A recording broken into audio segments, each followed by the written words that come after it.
এখন বাজে রাত 11টা আর আমি এখন কেক বানাতে যাব, কারণ আজকে আমার ভাইগনার বার্থডে। আজকে বলতে 12 তারিখে, এখন আজকে 11 তারিখ।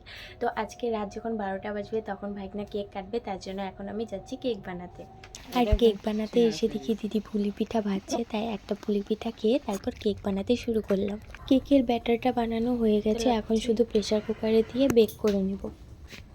এখন বাজে 11:49। এখন ভাইগনাকে ডাকবো, আর ভাইগনা তো পুরো ঘুমিয়ে আছে। তো চলো দেখি কি হয়।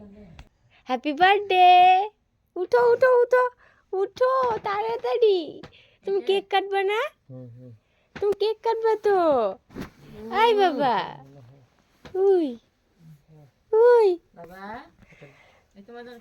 তোমার জন্য কেক বানাইছি তো। উঠো উঠো তাড়াতাড়ি। বাবা, তুমি কেক কাটবে না? উঠো তাহলে ফটাফট।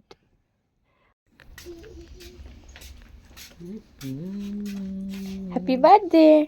ধরো। Thank you. ওয়েলকাম। নাও এটা কাটো, ধরো এটা ধরো। মাকে ডাকো, তোমার মাকে ডাকো।